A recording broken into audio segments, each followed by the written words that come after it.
kasih materi untuk kelompok terakhir ke narasumber Gap.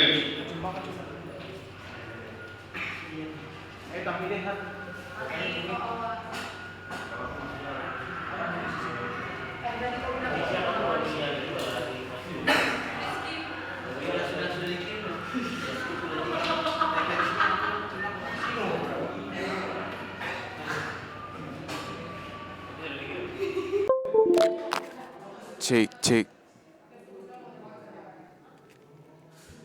Udah Gap, kasih Gap. Saya belum dapat, Pak.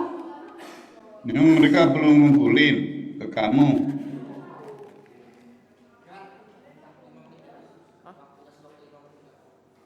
Lima menit apa? Untuk kelompok ini. Oh. Butuh waktu sebelum presentasi 5 menit. Bentar Pak, 5 menit katanya Pak. Ah, itu kelamaan. Kenapa kalian gak berjaga-jaga, pinter khotbah tapi prakteknya nol lu?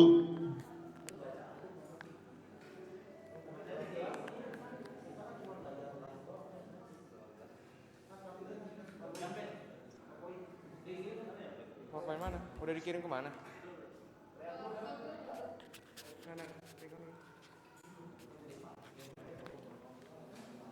Oke, ini pembelajaran ya buat kalian semua ya. Saya tidak mau kalian itu pemikirannya berurut ini. Saya bukan orang yang seperti itu. Saya akan sistem acak. Ya. Kita harus belajar untuk selalu siap sedia begitu. Jangan membiasakan diri hidup santai begitu. Harus berjaga-jaga.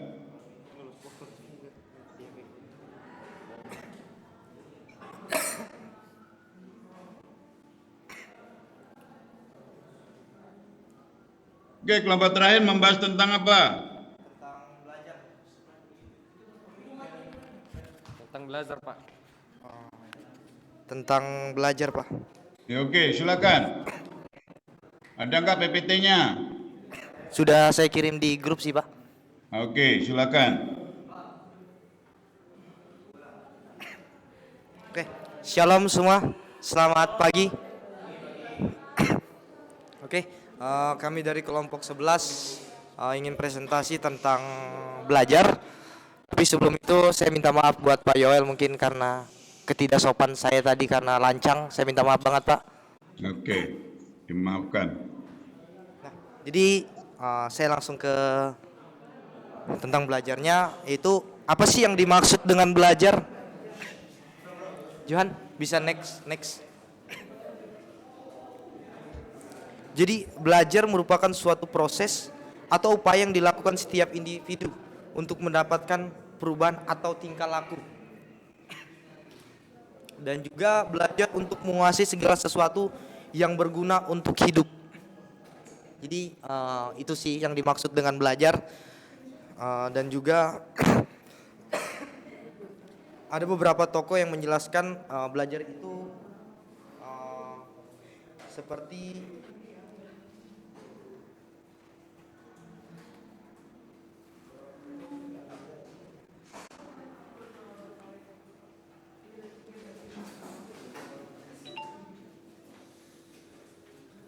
menurut Dimayanti dan Mujiono, hasil belajar merupakan hasil dari suatu interaksi, tindakan belajar dan tindakan mengajar. Dari sisi guru, tindakan mengajar diakhiri dengan proses evaluasi hasil belajar. Dari sisi siswa, hasil belajar merupakan berakhirnya penggal dan puncak proses belajar. Dan selanjutnya, belajar bertujuan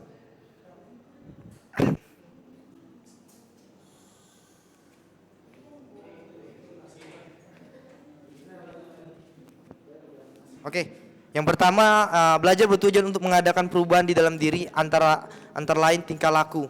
Dengan adanya kegiatan belajar, maka norma yang dimiliki oleh seseorang setelah yang melakukan kegiatan belajar akan berubah menjadi lebih baik. Dalam kegiatan pendidikan bisa melatih dalam pembelajaran di sekolah. Ini bisa dimulai dari pemberian contoh oleh pendidik itu sendiri. Jadi seorang pendidik harus senantiasa menjaga sikap agar bisa menjadi suri tauladan bagi peserta didiknya. Karena mengingat bahwa tujuan yang diinginkan dalam belajar adalah bersifat positif. Dan yang kedua, tujuan belajar adalah mengubah kebiasaan dari buruk menjadi baik, seperti merokok, minum minuman keras, keluyuran, tidur siang, bangun terlambat, bermalas-malasan dan sebagiannya. Kebiasaan tersebut harus diubah menjadi yang baik dalam kegiatan di sekolah. Pendidik selain memberi pengetahuan melalui pelajaran yang disampaikan harus memberikan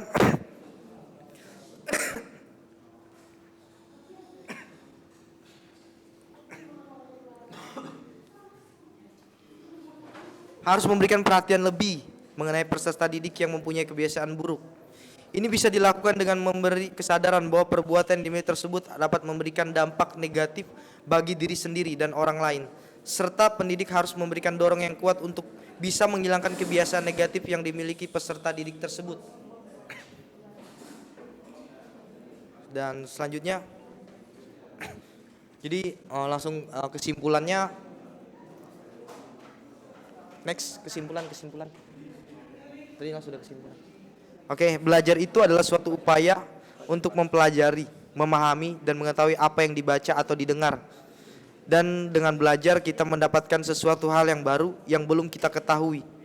Tidak hanya belajar pelajaran materi, tetapi untuk mengubah tingkah laku, cara perilaku dimanapun kita berada. Baik Pak, ini hasil presentasi kami Pak.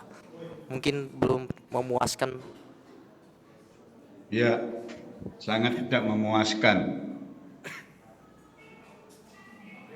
Oke, apakah ada teman-teman yang mau bertanya? Dipersilahkan. Ada? Oke, teman-teman yang ingin bertanya. Silakan.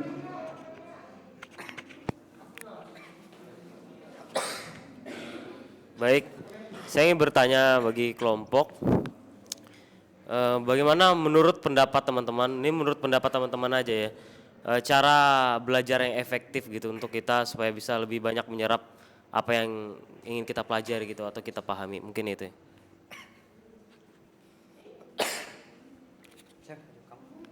Oke, saya akan menjawab pertanyaan dari saudari Akila.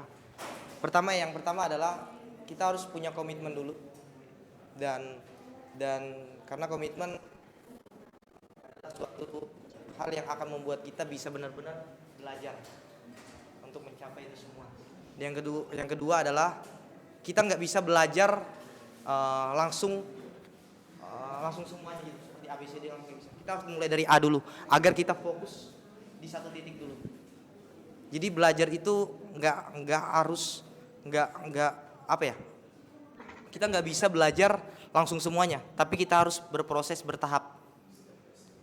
Itu aja sih yang mungkin saya bisa jawab. Mungkin teman-teman ada yang bisa.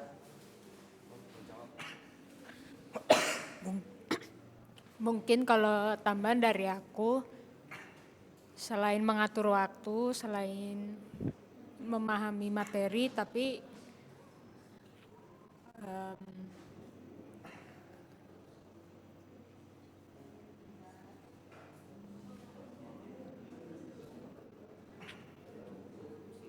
ini mulai dari diri sendiri. Sebenarnya harus punya kerajinan gitu. Maksudnya bukan harus rajin yang selalu ini, tapi ketika diberi tanggung jawab, tugas atau apapun, itu kerjakannya harus lebih awal, karena itu kalau kerjakan lebih awal lebih efektif. Jadi kapanpun tiba-tiba pengajarnya dadakan kumpul atau dadakan, misalnya pengajarnya kasih deadline tapi tiba-tiba dadakan gitu, kita jadi nggak pusing. Sama kalau menurut aku kalau dikasih materi, misalnya kita kasih materi pelajaran, itu nggak harus sih, itu dihafalin, maksudnya dipelajari supaya ketika pengajarnya tanya kapanpun, ujian kapanpun kita siap. Itu sih. Ada lagi yang mau tanya? Teman-teman ada yang ingin tanya lagi?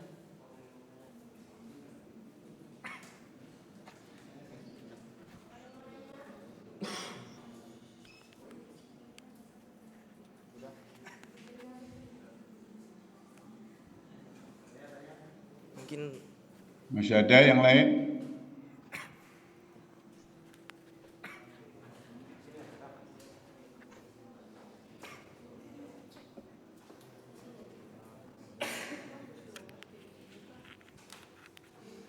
Saya mau bertanya nih ke dalam materi belajar. Saya mau bertanya untuk materi belajar ini. Apakah ketika kita mau belajar kita mempunyai metode-metode tertentu untuk meningkatkan efektivitas belajar kita? Sekian, terima kasih. Apakah dalam belajar ini kita mempunyai metode-metode tertentu untuk meningkatkan efektivitas kita dalam belajar? Terima kasih.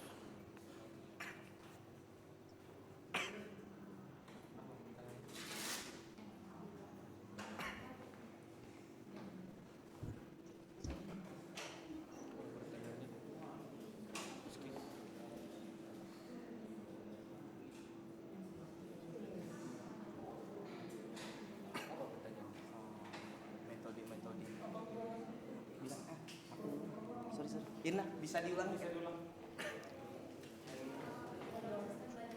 Nyaringkan dong suaranya.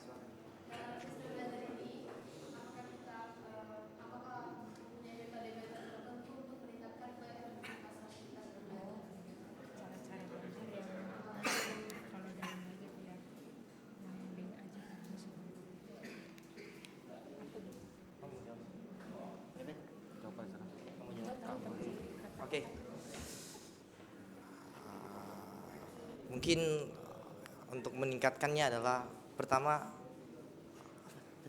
Metode-metode pembelajaran.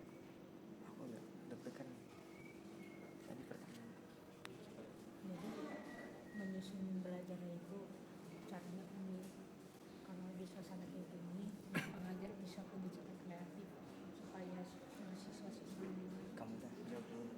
gue tahu tapi kata-katanya itu Dan pembelajaran ada visi-visi itu aja. kata-katanya susah. Pertanyaan. Metode dalam sistem pembelajaran ini, ada nggak metode-metode tertentu yang digunakan? Oke, silakan kalian bertiga duduk dulu. Baik, Pak. Apakah PPT saya kelihatan, teman-teman?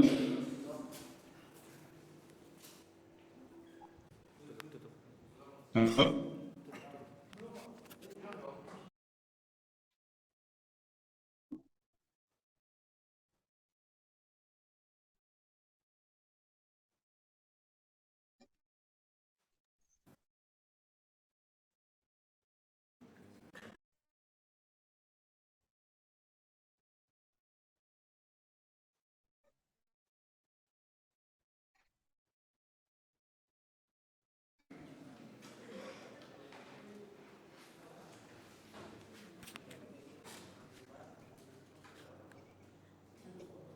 Apakah PPT saya kelihatan?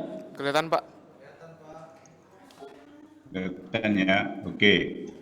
Baik, Bapak akan membahas berkaitan dengan belajar ya. Nggak tahu nih kenapa error nih. Ya, nggak kelihatan nih. Kenapa ya? Bentar teman-teman.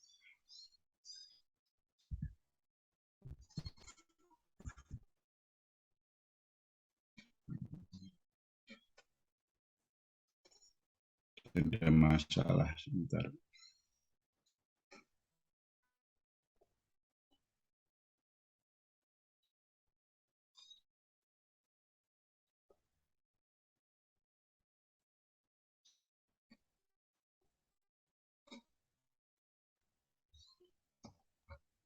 Ada error.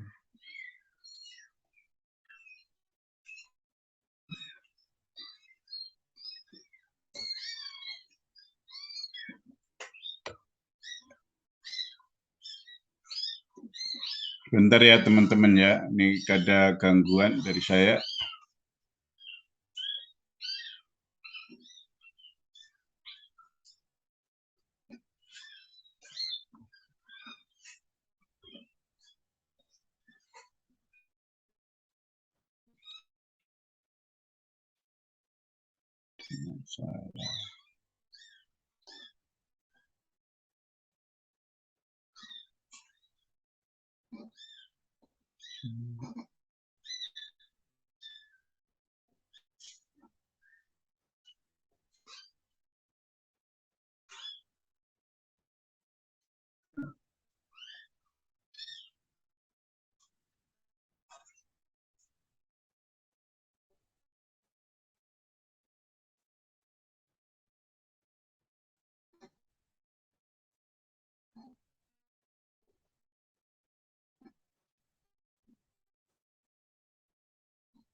Ya, semoga aja bisa ya. Kita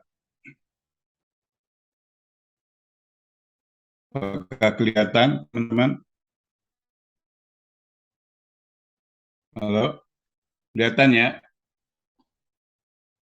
Halo, Sudah, Pak. Sudah, Pak. oke ya. Ya, bicara tentang belajar. Apa sih belajar itu?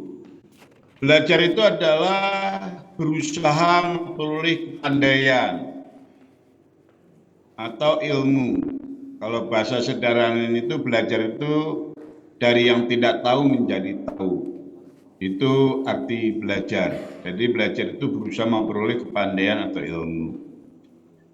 Seseorang dikatakan belajar jika dalam diri orang tersebut terjadi suatu proses kegiatan yang mengakibatkan suatu perubahan tingkah laku. Nah, itu yang namanya belajar. Seperti kalian ini, itu sebenarnya dalam proses belajar. Itu, ya.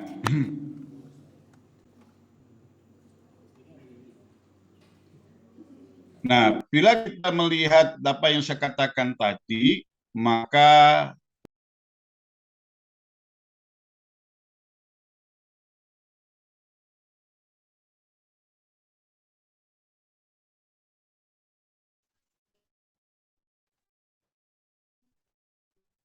ya, jadi belajar itu tidak terpisahkan dengan kehidupan kita sebagai manusia. Itu.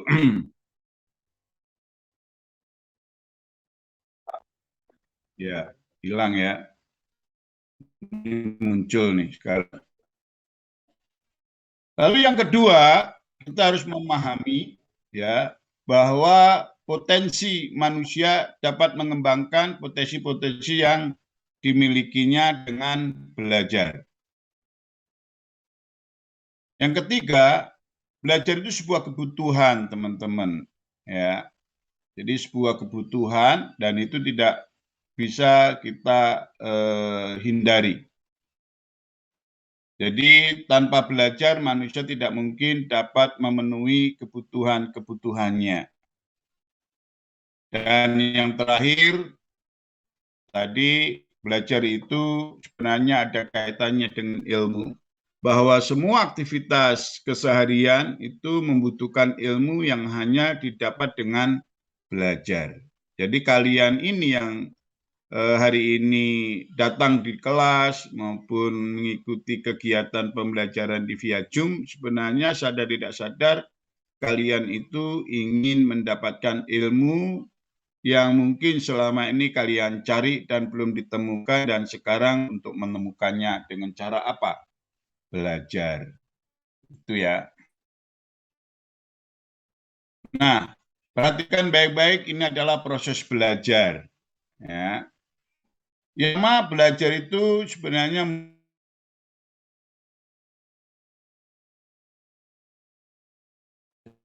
kenapa di jaringan di tempat saya ini nggak bagus nih teman-teman. Ya.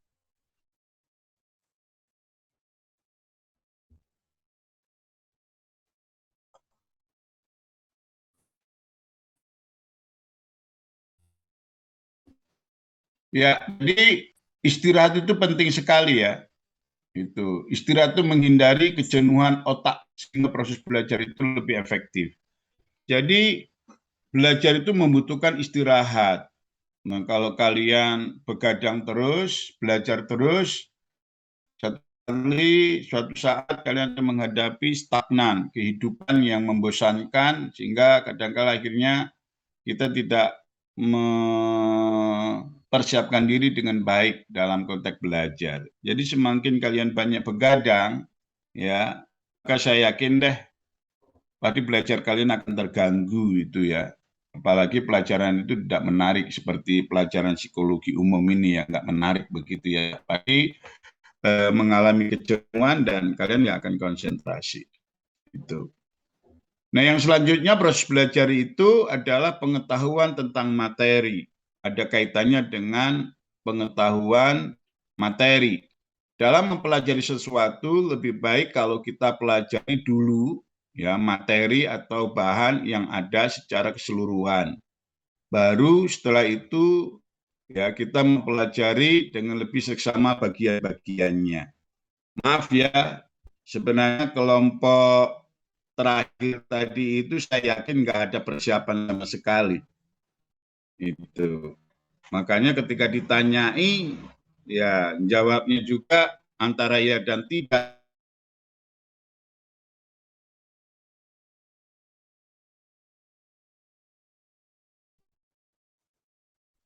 Ya, coba saudara, ini saya akan ganti dulu ya.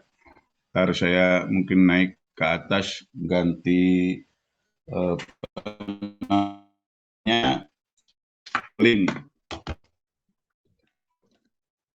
Ini pakai Fish Media, tapi faktanya nggak maksimal begitu ya. Mungkin pakai oksigen nanti. Tapi ini saya coba dulu. Apakah kedengaran suara saya, teman-teman? Halo? Kedengaran nggak? Suara saya kedengaran nggak?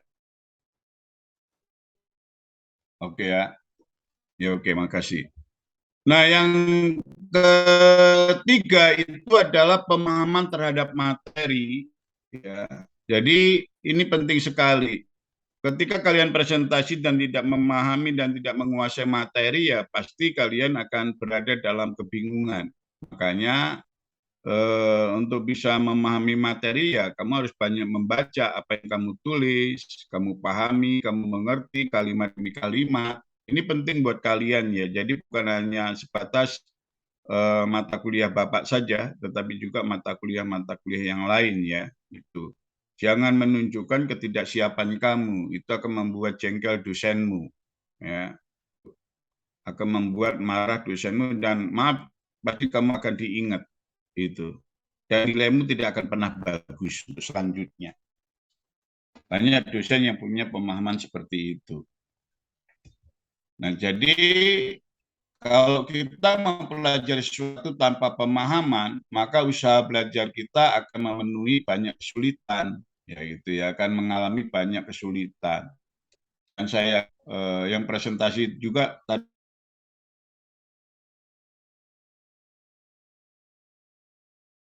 Sebentar ya, mau naik atas dulu ya. Saya off dulu ya.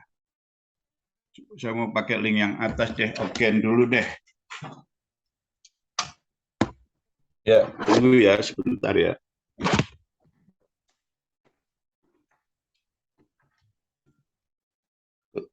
Kalau nanti di atas sama aja, memang jaringan di tempat saya kurang bagus, karena memang di sini kurang jaringannya agak-agak terganggu sejak peristiwa hujan deras sampai sekarang, banyak gangguan.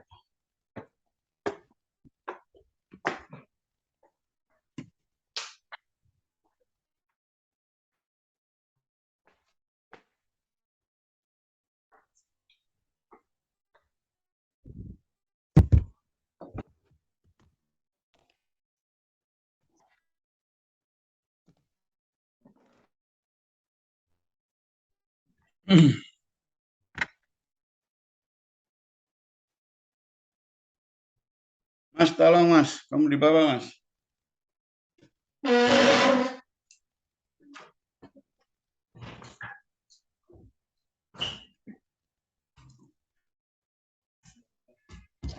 Enggak, di bawah nggak ada orang.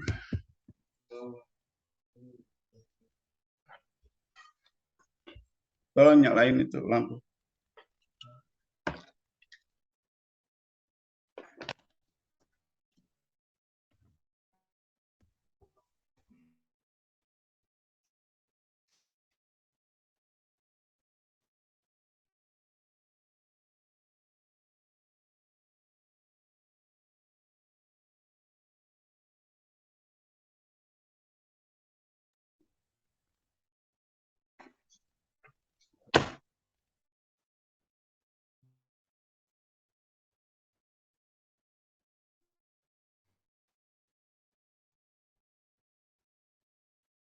Ya, oke, kita lanjutkan ya, kedengaran ya. Ya, semoga aja ini nggak terganggu nih. Jadi saya Face Media kacau deh, kurang bagus di sini. Ini pakai Ogen, kalau nggak bagus ya kita tutup, kita pulang masing-masing lah ya. Ya ngapain kalau terganggu terus kan nggak enak. Dikatakan Bapak nggak profesional lagi ngajarnya. Oke, kita lanjutkan tadi ya. Ya, lalu yang selanjutnya itu adalah transfer. Pengetahuan kita mengenai hal-hal yang pernah kita pelajari sebelumnya bisa mempengaruhi proses belajar. Dan kita bisa mentransfer ke lain orang, begitu ya teman-teman ya. Jadi inilah proses belajar gitu ya. Kalau kita ini betul-betul serius, kamu belajar dengan baik, ya, dan kalian ingin mendapatkan pengetahuan yang maksimal, kalau kita memahami proses pembelajaran ini ya, saya yakinlah kalian pada akan mendapatkan yang terbaik itu. Jadi kalian harus tahu bahwa belajar itu membutuhkan waktu untuk istirahat. Pengetahuan tentang materi itu juga cukup penting dan kita perlu adanya pendalaman ya. Lalu pemahaman terhadap materi itu ya memang harus dikuasai dengan baik. Itu ya, pengetahuan juga harus kita pahami ya. Dan kita harus betul-betul kuasai ketika presentasi. Dan saya yakin kalian pasti akan mampu mentransfer apa yang kamu pelajari kepada lain orang. Ada beberapa faktor yang mempengaruhi proses belajar, teman-teman ya. Ini kenapa sih kok ini harus saya bahas hari ini? Karena bagi saya ini hal yang sangat penting buat kalian sebagai seorang pembelajar.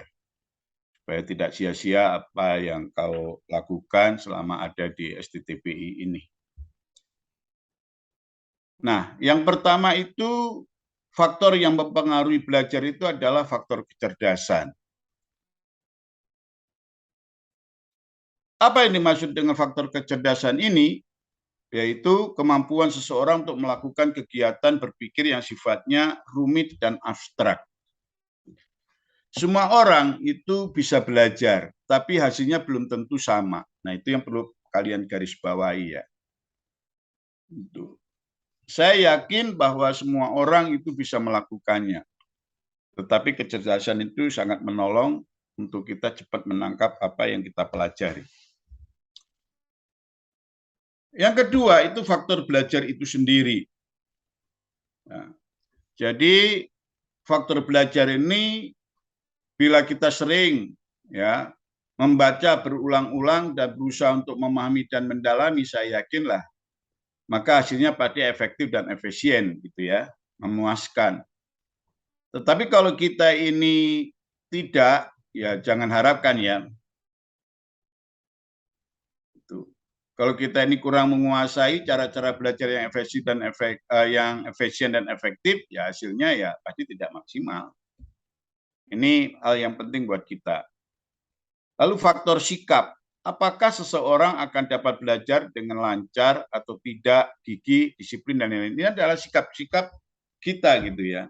Ada yang berusaha belajar serius karena tujuannya ingin mendapatkan yang terbaik hasilnya. Tapi ada juga yang cuek, masa bodoh dan sebagainya.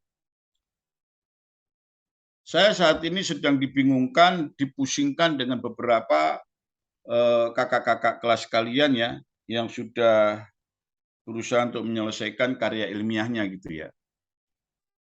Bimbingan-bimbingan yang saya lakukan, kita membimbing secara maksimal, tapi karena mahasiswanya nggak mau dibimbing secara maksimal, ya akhirnya mengalami banyak pergumulan begitu.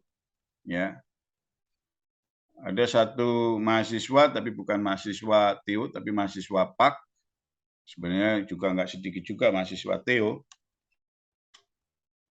Saya membimbing dia sudah 1 tahun ini, tapi hasilnya nggak maksimal.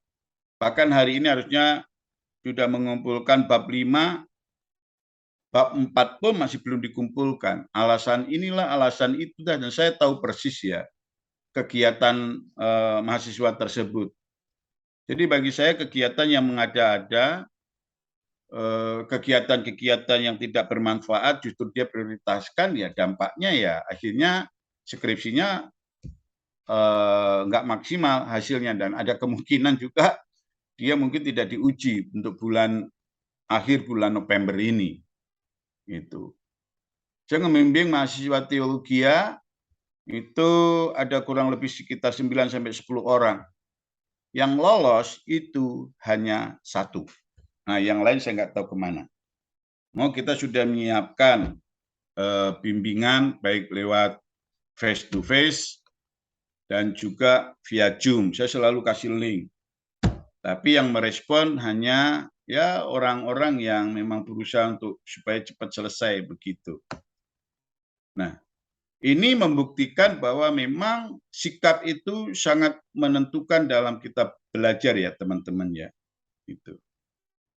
Contoh seperti kalian yang ada di kelas, secara fisik saya melihat kalian tidak begitu jelas karena apalagi yang paling belakang ya, kalian melakukan apa saya nggak tahu. Tetapi nanti akan kelihatan endingnya, hasilnya dalam kalian belajar itu. Kalian udah besar ya. Saya tidak perlu menggurui kalian. Kalian itu sudah dewasa dini, sudah dewasa, tahu apa yang harus kalian lakukan. Kalian sebagai seorang mahasiswa, apa tugas mahasiswa pasti kalian tahu. Ya, dosen itu bagi saya enjoy aja. Mahasiswa nggak respon ya silahkan. Kalau respon nggak respon juga gaji tetap jalan kan. Nah itu. Paling kamu nggak respon, nilai fail. Yang rugi siapa? Dosen nggak akan rugi. Itu. Nah, maka kembali di sini adalah kesadaran untuk yaitu masalah sikap. Jadi proses belajar itu dipengaruhi oleh sikap. Lalu faktor fisik. Faktor fisik ini pasti ada kaitannya dengan kesehatan, ya kan, kesegaran secara jasmani, lalu juga keadaan kondisi fisik yang ada. Nah, kalau kalian banyak begadang, saya nggak jamin deh di kelas kalian akan maksimal untuk belajar. Itu. Pasti ada unsur-unsur yang lain, ngantuk. Dan akhirnya kalian membutuhkan doping. Ya kan, doping, ngopi. Ngopi dampaknya kepada fisik. Kalau kalian mungkin ngopi, oke, nggak ngantuk. Tapi akhirnya dampaknya apa? Berkaitan dengan yaitu fisik, otomatis bisa aja kena MAH. Ya kan? Nah itu rata-rata anak-anak yang sekolah di STTBI atau kuliah di STTBI, bukan hanya yang kuliah saja, SMTK ataupun SP juga begitu. kebanyakan banyak kena penyakit asam lambung. Disebabkan karena apa? Pola makan sebenarnya teratur harusnya, tapi yang merusak tatanan itu adalah diri masing-masing. Hampir mayoritas penyakit yang sering diderita oleh yaitu anak-anak yang ada di seminari Bethel itu adalah asam lambung. Itu.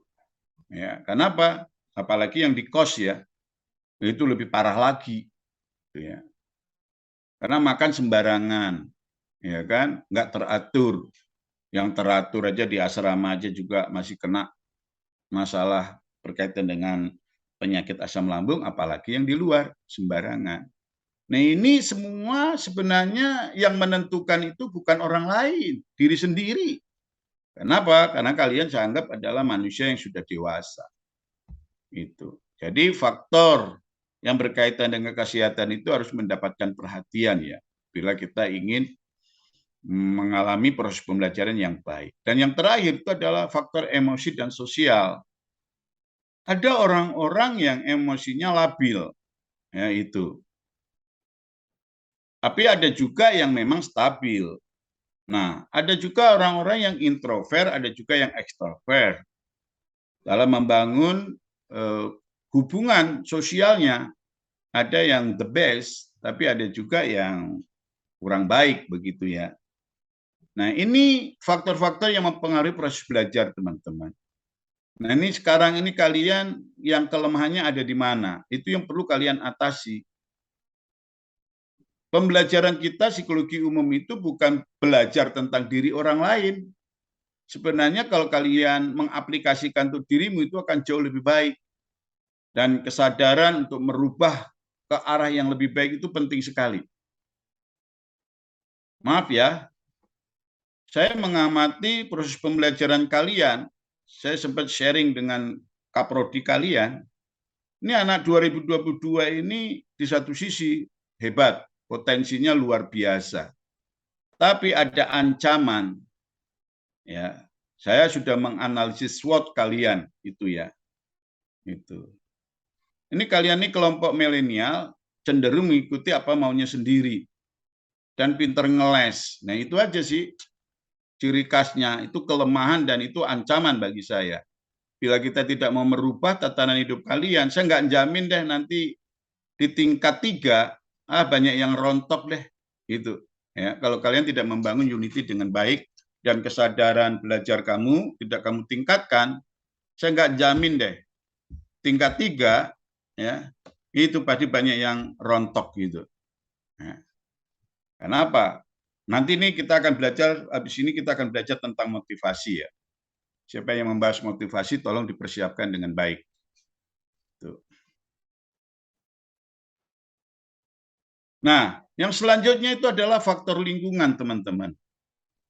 Suasana dan keadaan tempat belajar itu sangat menentukan di dalam keberhasilan kita belajar.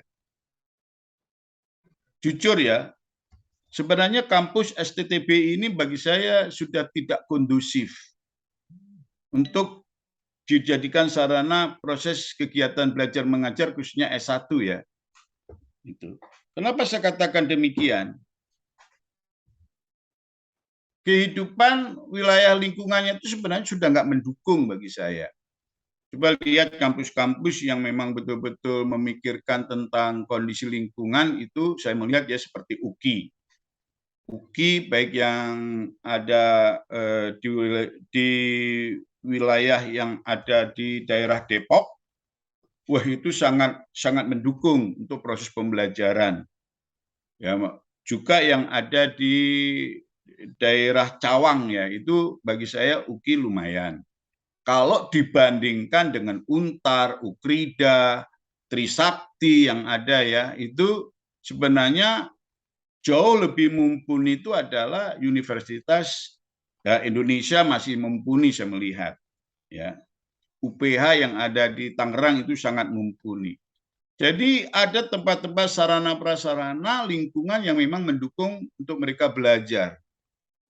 Saudara, sebenarnya lingkungan kampus yang baik itu harusnya ada halaman yang luas dan juga ada banyak tanaman pohon yang di sekitarnya. Kenapa saya katakan demikian? Kita tahu ya kalau kalian belajar ilmu pengetahuan alam ya, apalagi berkaitan dengan kita ya, bahwa oksigen itu sangat kita butuhkan. Dan yang mengeluarkan oksigen itu adalah pepohonan, daun-daun yang ada itu ya. Dan kita mengeluarkan CO2 itu. Makanya kenapa di STTBI itu banyak mahasiswa yang ngantuk, nggak ada gairah. Satu, ya mungkin ketika di kos atau di asrama tidurnya kurang. Lebih banyak begadang main HP. Iya kan? Gitu. Lalu sarana untuk menghirup udara segar yang penuh dengan oksigen kurang. Karena orang yang banyak begadangnya pasti kekurangan oksigen. Nah itu, makanya lemes, ngantuk, dan sebagainya. Lalu didoping dengan kopi. Kita tidak tahu kopi mengancam asam lambung kita. Nah itu nggak bisa dipungkiri itu. Ini realita ya. Nanti silakan kalian mau bertanya kepada saya tentang hal ini. Saya sangat berterima kasih. Gitu. Lalu faktor pengajar. Nah, kepribadian pengajar itu sangat pengaruh ya buat kita semua ya. Itu. Ya kalau saya sih orangnya kan memang cuek masa bodoh. Tapi nggak semua orang punya prinsip seperti saya. Penilaian saya itu sederhana teman-teman. Itu ya. Menilai kalian itu bagi saya adalah sesuatu hal yang merupakan bagian penting ya. Makanya sebenarnya kalau mengikuti mata kuliah saya itu hadir aja itu nggak mungkin dia nggak lulus. Kenapa saya katakan demikian teman-teman? Karena saya adalah penilaiannya itu berbasis proses. Dan dimaksud dengan berbasis proses itu awal kita bertemu, jadi pertemuan pertama sampai pertemuan yang ke-16, itu setiap pertemuan itu punya penilaian. Nah itu. Makanya sebenarnya tidak lulus itu kecil sekali. Nah, tetapi kan kita nggak mau kan ya lulus gitu aja. Tetapi kan harus berprestasi kan. Begitu.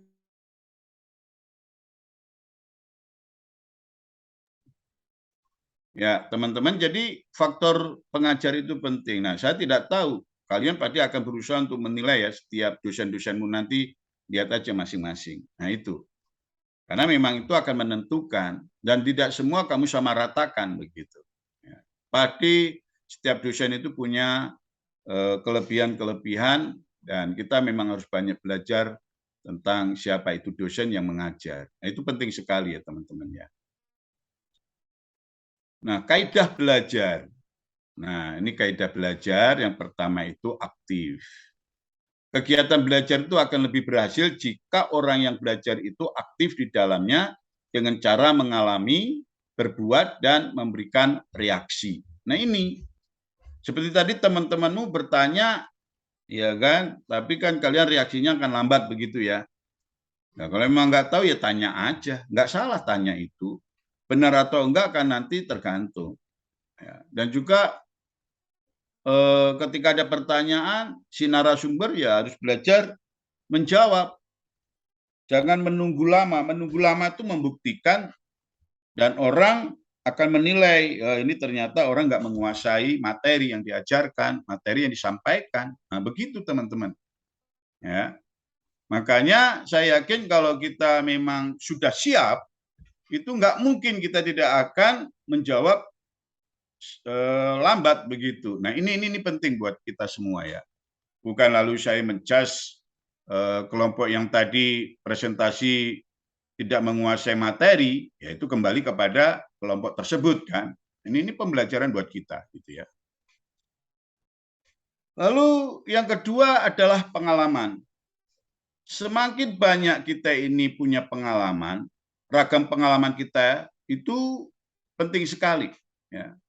Ragam pengenalan kita mengenal sesuatu bahan pelajaran itu penting. Ya. Sebenarnya ini bicara bukan soal masalah pelajaran saja, tapi dalam kehidupan keseharian kita. Semakin berhasil kita mempelajari dan menguasainya, entah itu apa saja, ya pengalaman itu sangat dibutuhkan dalam keberhasilan. Nah, kalau kalian hidup dalam stagnan, belajar kalau hanya masuk kelas, Maaf ya, nggak jamin deh kamu akan mendapatkan nilai yang terbaik kalau hanya belajarnya di kelas. Itu. Kalian harus belajar untuk mengalami. Nah, itu penting sekali. Dan bagi saya, kecerdasan itu menentukan, tetapi di sisi yang lain ketekunan juga menentukan. Nggak sedikit kok orang-orang yang memiliki kecerdasan ya hanya rata-rata begitu, bukan di atas rata-rata, hanya rata-rata, faktanya banyak kok yang berhasil. Tidak sedikit juga kok yang punya kecerdasan di atas rata-rata juga nggak berhasil, banyak sekali. Itu. Tetapi mari kita menyadari, kita melihat potensi kita sejauh mana kita ini mampu belajar dengan pengalaman yang kita punya, dijadikan sebagai sarana untuk mengolah apa yang kita pelajari, baik itu di kelas maupun di luar kelas. Nah, apalagi kalian sebagai hamba-hamba Tuhan ya. Jadi jangan hanya kita pintar khotbah, hidup teori, tapi prakteknya nol. Ya, itu percuma begitu ya. Dan jangan dibiasakan itu. Ya, itu namanya orang-orang dalam zaman Yesus disebut adalah para ahli Taurat dan para rabi, ya kan, para imam. Nah, itu yang ada di Bait Allah. Makanya Tuhan Yesus akhirnya melakukan tindakan yang mungkin bagi mereka konyol, tetapi bagi saya itu adalah sebuah fakta. Itu. Memanipulasi umat untuk memperkaya diri masing-masing. Ketika saya pergi ke Israel, saya melihat salah satu tempat dulu Imam Kayafas tinggal. Waduh, saya melihat itu tempat tinggalnya antara surga dan dunia, intinya begitu ya. Kenapa saya katakan begitu ya? Jadi memang jauh sekali, ngejumplang begitu ya. Ketika saya melihat prototipe desa di mana Yesus lahir, Yesus tinggal, Yesus dibesarkan di situ, dengan tempat tinggalnya Imam Kayafas meskipun masih sudah puing-puing, tapi masih ada nilai-nilai kemewahan di situ itu ya. Jadi hidupnya memang betul-betul seorang imam yang sangat-sangat mewah begitu ya. Nah, ini membuktikan teman-teman ya. Jadi tidak sedikit orang-orang yang katanya rohaniawan ternyata hidupnya ya masih dalam bergelimang harta benda dunia begitu. Nah, ini apakah itu salah? Bagi saya tidak, selama semuanya itu memang didapat dengan hasil yang benar. Lalu apa yang dia punya itu dijadikan sarana untuk memuliakan Tuhan. Bagi saya itu nggak masalah begitu. Yang selanjutnya, teman-teman, ya, kita belajar akan lebih berhasil jika orang belajar itu memandang bahan pelajaran yang dipelajari itu bermakna dan bermanfaat baginya. Nah, sekalian kalian ini masuk sekolah teologi ya. Itu apa sih yang kamu cari? Nah, itu ya.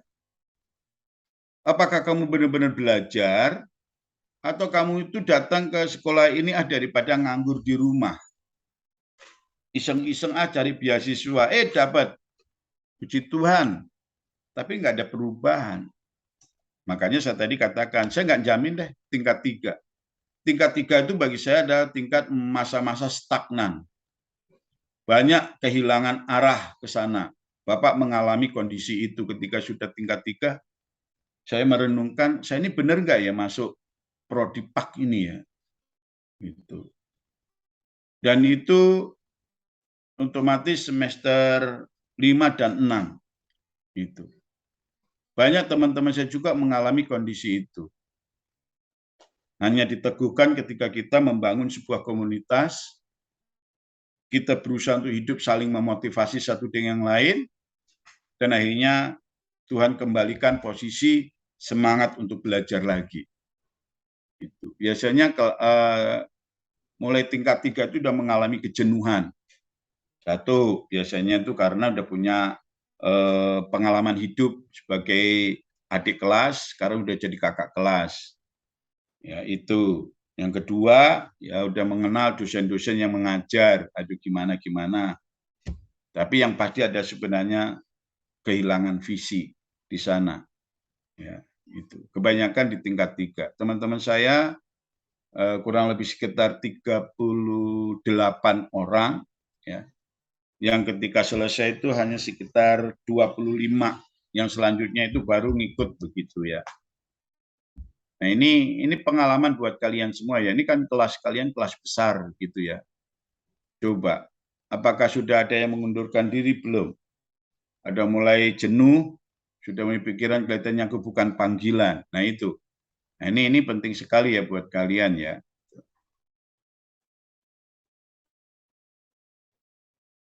Lalu kegiatan belajar akan lebih berhasil jika minat orang yang belajar besar terhadap bahan yang dipelajari.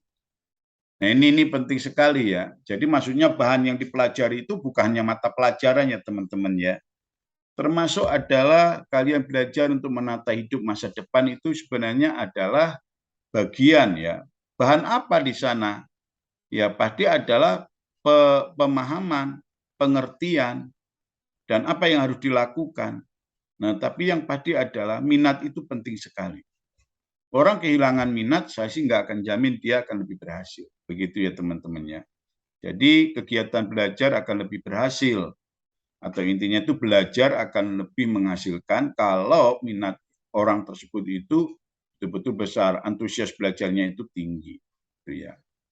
Nah, sikap lingkungan dan kemampuan di dalam belajar itu juga memberikan pengaruh begitu ya, memberikan pengaruh, termasuk juga sebagai penentu begitu ya, sebagai penentu. Kegiatan belajar dipengaruhi oleh sikap orang yang belajar. Nah, sikapnya seperti apa? Lingkungannya berada dalam lingkungan yang kondusif atau tidak.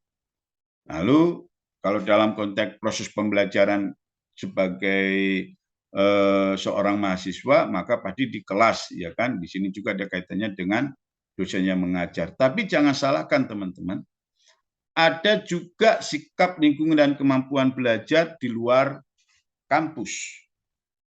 Nah, karena dengan itu kita akan mendapatkan pengalaman-pengalaman yang tidak kita dapatkan dalam akademis. Nah itu, dengan kalian berjalan, misalnya melihat peristiwa-peristiwa yang ada, kita bisa jadikan sebagai sarana sebuah pembelajaran. Itu. Ya. Nah, kegiatan belajar akan lebih berhasil jika orang yang belajar itu dengan pasti, ya. Jadi dia harus tahu dengan pasti. Jadi kalian ini sekarang ini sudah masuk hampir semester ganjil ya, berakhir ya. Apa yang kalian dapatkan? Seharusnya itu sudah mulai diinventarisasi apa saja. Itu penting sekali, ya. Sehingga kamu akan mentargetkan untuk kedepannya itu berapa persen untuk bisa meraup ilmu yang ada di STTBI, khususnya di prodi S1 Teologi. Nah itu. Nah, konsentrasi itu penting. Ya, berpikir itu ya, mengkonstruksi sebuah pengalaman itu penting.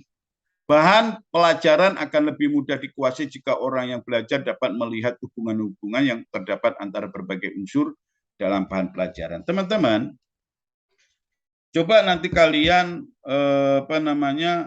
mengidentifikasi ya, itu tentang pelajaran yang selama ini sudah kamu dapatkan, lalu hubungkan antara pelajaran satu dengan yang lain. Ada connectingnya enggak? Ada korelasinya enggak? Termasuk juga dalam konteks kamu melayani.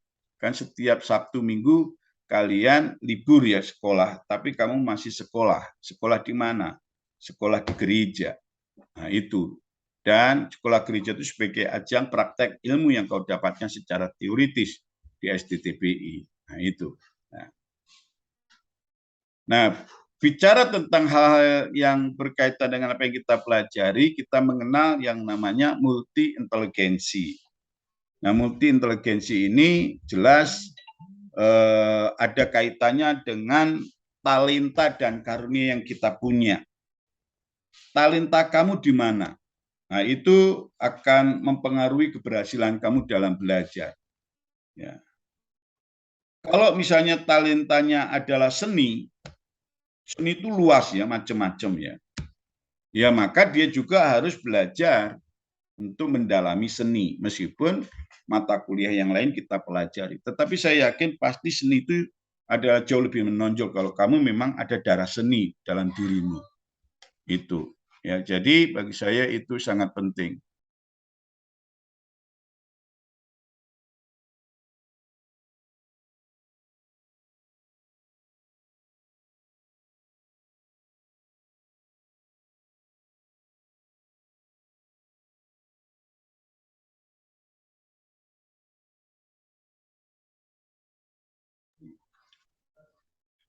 Nah, jadi sebenarnya saya yakin kalian yang satu kelas ini itu punya apa namanya talenta dan karunia masing-masing. Inteligensi kamu itu masing-masing. Ya, saya bangga dengan kalian semua yang multi talenta ya. Maksudnya kelas ini sebenarnya kelas kalian itu adalah saya hebat, itu kelas potensi yang luar biasa. Kalian adalah orang yang unity terbangun, semangat gairah mau belajar itu tinggi, ya kan? Lalu memahami talenta masing-masing dan saling melengkapi. Ini kelas kalian itu bisa menjadi saingan kelas-kelas lain loh. Itu kalian bisa menjadi kelas kalian itu bisa menjadi pilot project meskipun kalian masih adik begitu ya. Kakak-kakak kelas kalian bisa mencontoh kelas kalian gitu ya. Nah, itu. Nah, itu teman-teman ya. Jadi ini yang perlu digarisbawahi ya tentang multi inteligensi ya. Kemampuan orang dalam kegiatan belajar tidak sama. Itu yang harus kita hargai, kita harus saling melengkapi. Saya yakin deh, kamu bisa menyelesaikan hingga sampai tingkat akhir, kamu membuat karya ilmiah dan semuanya lulus. Bila ini kesadaran kalian tinggi berkaitan dengan multi inteligensi ini, kembangkan. Ya. Seorang bernama Steve Jobs, saudara, dia berkata, menguasai suatu pengetahuan dan keterampilan sampai lebih dari mahir, atau menghafalkan suatu pelajaran sampai betul, ya, kita harus belajar dan berlatih berulang-ulang. Ini dasarnya sebenarnya di dalam Alkitab itu sudah ada, teman-teman. Ya, bahwa memang kita harus belajar berulang-ulang. Itu. Yang pertama ulangan pasal yang ke-6 ayat yang pertama hingga sampai yang ke-7 itu sebenarnya mendasari bahwa kita itu harus berulang-ulang, baik dalam konteks mungkin kita sebagai guru yang mengajar, yang harus berulang-ulang mengajarkan kepada anak didik kita, juga sebagai peserta didik. Kita harus berulang-ulang. Kitab Amsal itu sangat menonjol berkaitan dengan pendidikan yang ada. Nah, ini perlu kita garis bawahi sebagai pembelajar. Begitu ya, teman-teman ya. Saya yakin kalian tahu ya tokoh ini ya, teman-teman ya. Saya yakin kalian mengenal tokoh ini. Ini orang yang cacat tetapi semangatnya luar biasa. Belajar dan berlatih secara terus-menerus, secara berulang-ulang, dan dia berjuang dengan maksimal, akhirnya dia menjadi seorang pemenang. Nah itu. Bayangkan lari hanya dengan kaki satu, ya kan? Dan itu luar biasa bagi saya. Ya. Orang yang kakinya lengkap aja nggak mampu. Ya, nggak mampu untuk melawan dia, begitu kan? Mau dia hanya kaki satu, tapi dia dapat juara. Nah, jadi intinya, janganlah kita sebagai manusia menunjukkan kelemahan kita, tapi justru kita harus berjuang. Berjuang, makanya saya punya motto itu berkarya, bekerja, dan berjuang. Saya bukan orang pintar, tapi saya harus berkarya.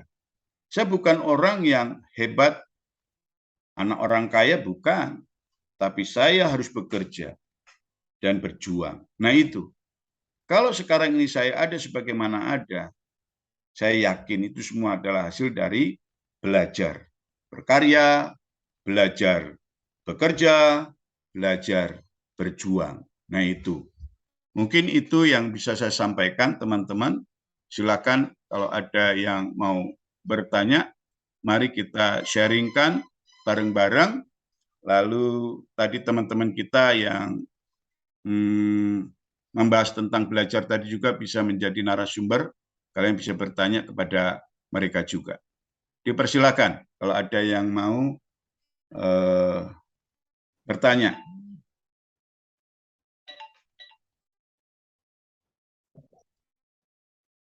Oke. Ya. Oke, terima kasih ya. Ya, memang nggak mudah ya mengatasi kejenuhan itu ya. Tetapi satu prinsip ketika saya mengambil keputusan menjadi orang Kristen, itu memang saya sudah punya komitmen. Saya tidak mau minta biaya hidup dari orang tua. Saya harus berjuang. Itu. Ya. Ya, salah satu saya mengatasi kejenuhan adalah memang saya bekerja, tapi pekerjaan itu freelance ya. Saya jadi kuli panggul itu di Pasar Pagi Lama itu ya. Dan sampai sekarang pun masih ada tuh yang tua-tua kenal saya itu. Makanya dia sangat mengapresiasi, wah saya nggak nyangka loh, Yul, kamu bisa sampai seperti sekarang ini, begitu. Ya, ya karena bagi saya kebahagiaan, kepuasan bukan diukur oleh materi ya saudara ya. Karena kalau kita melihat sekarang ini persidangan yang paling ulet, alot, yang menyebalkan, menggemaskan, ya tentang Sambo ya. Itu ya, Sambo bukan orang miskin ya. Itu dia juga punya prestasi yang luar biasa. Tapi ternyata dia kejebak dengan kehidupan karena arogansi hidup begitu ya. Nah, saya menyadari saya kadang-kala mencari variasi hidup. Mengalami kejenuhan, saya tidak melampiaskan dengan hidup malas, tidak. Itu ya. Saya beraktivitas. Saya kadang-kala ke kuburan sebelah, tahu ya, Gober. Itu di sana ada kubah ya. Itu kubah itu saksi hidup saya itu, saudara. Dari sejak saya PGA dari tahun 84 saya sudah ada di Jakarta.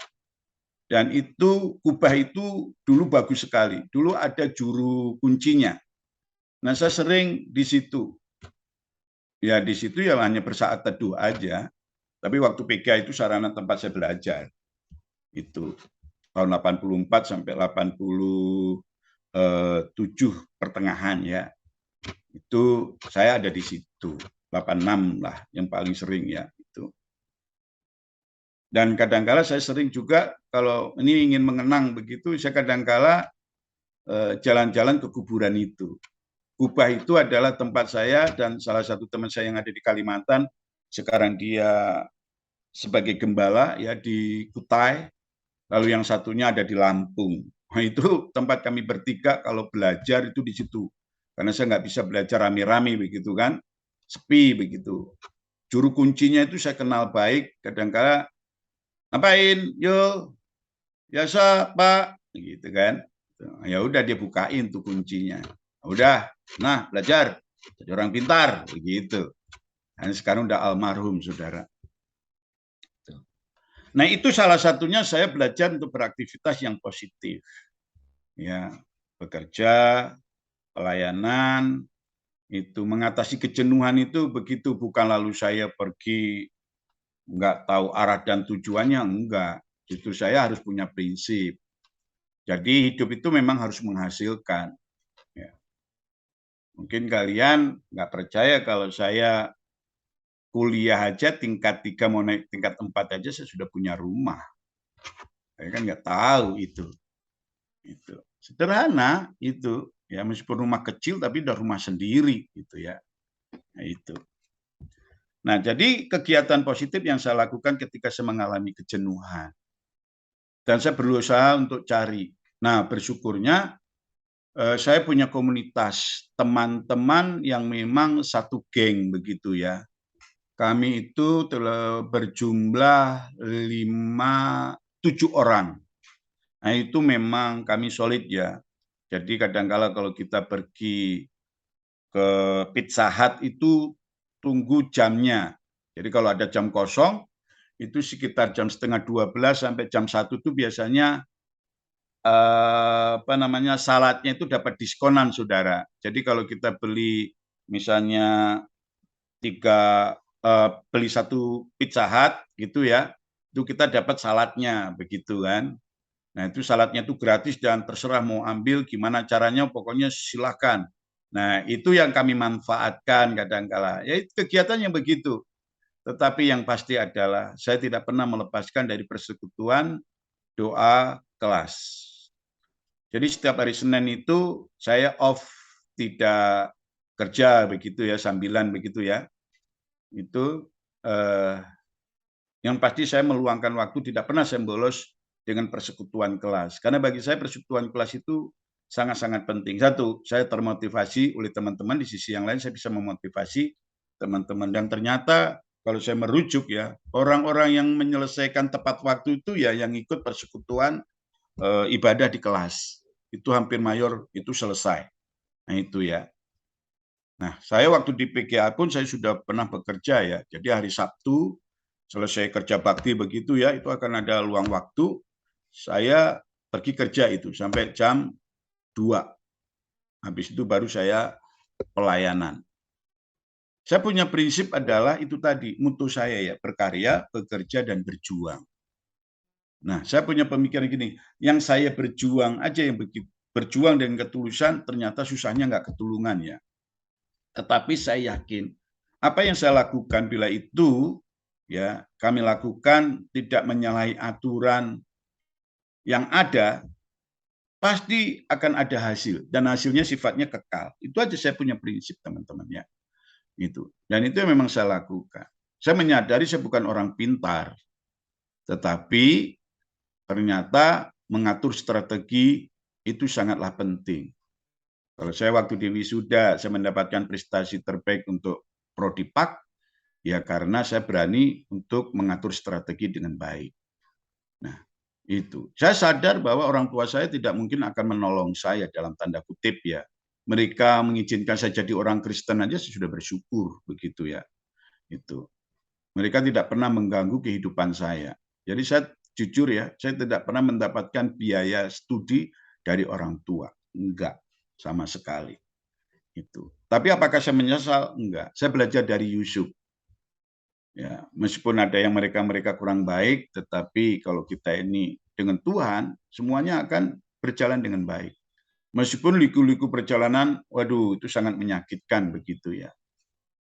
Enggak mungkinlah perjalanan hidup kita ini mulus, selalu mulus itu enggak. Banyak liku-liku. Tapi justru dengan itulah pengalaman belajar itu akan semakin banyak gitu ya. Nah, itu yang bisa saya impartasikan kepada kalian. Itu. Ya. Jadi jangan pernah kau mengandalkan apa yang dimiliki oleh orang tuamu. Jangan pernah kau mengandalkan apa yang memang kau punya. Tapi sadari bahwa kalau kamu punya talenta dan karunia, manfaatkan untuk memuliakan Tuhan, maka Tuhan akan tambahkan lebih. Itu, ya, itu yang kami sadari. Ya. Memang sangat pahit ya perjalanan hidup. Saya jujur menjadi orang Kristen, banyak hal yang pahit yang saya terima gitu ya. Tetapi kalau saya menyelami bahwa di balik kepahitan ya ada kemanisan. Gitu. Ya.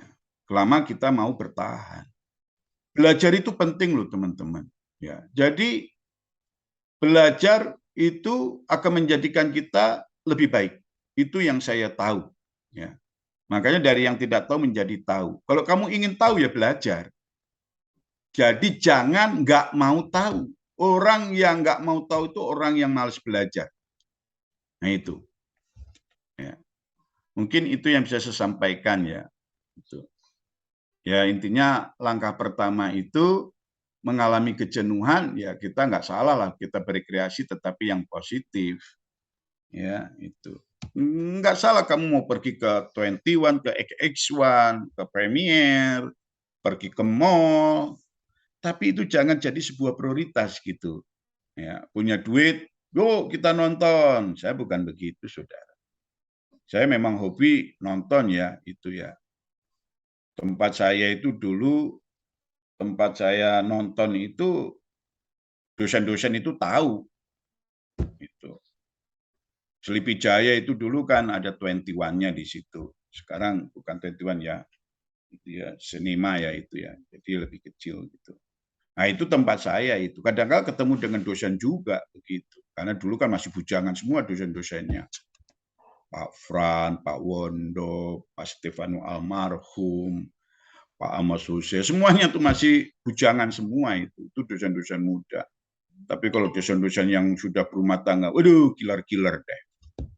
Kamu salah satu dosen yang ngajar kamu itu juga pernah ngajar saya itu. Ya kamu tahu sendirilah itu. Ya kan? Itu. Oke, itu mungkin yang bisa saya sharingkan ya.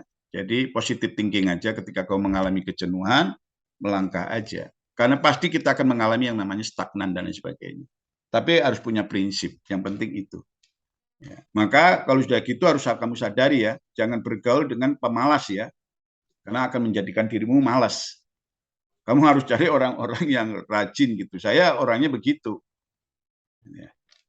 Saya cari teman-teman saya yang meskipun levelnya di bawah saya, dalam tanda kutip ya, untuk masalah-masalah pembelajaran begitu ya. Tapi saya belajar dari ketekunannya. Saya suka ngobrol. Saya memang di satu sisi saya bisa belajar sendiri itu lebih nyaman, tapi di sisi yang lain saya senang suka nimbrung dengan teman-teman yang ada.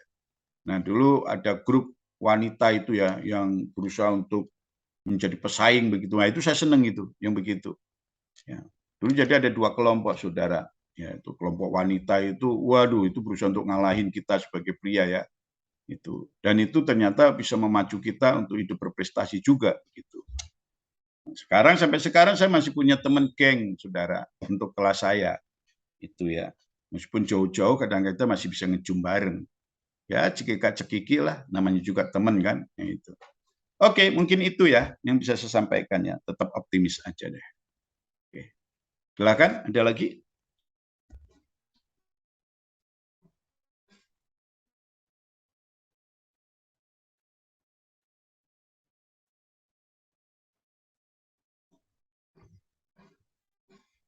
Ya, silakan.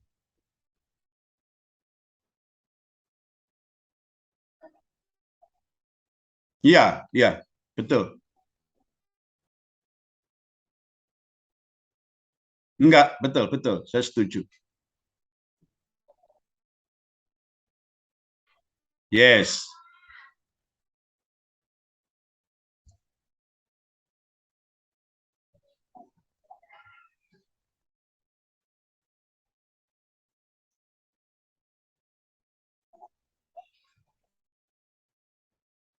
Iya,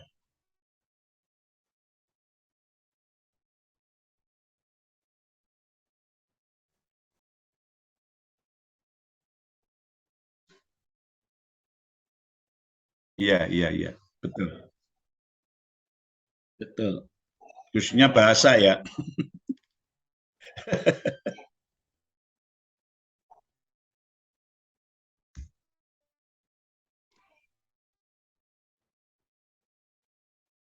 Betul.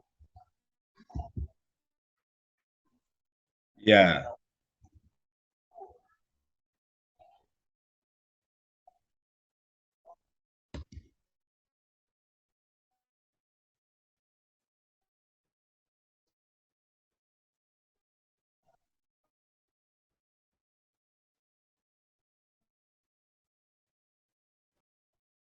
ya, ya,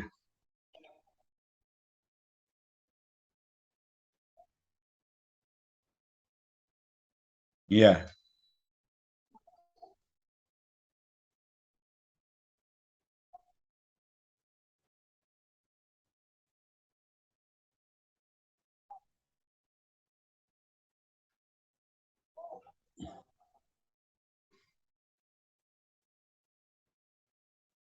oke, ya.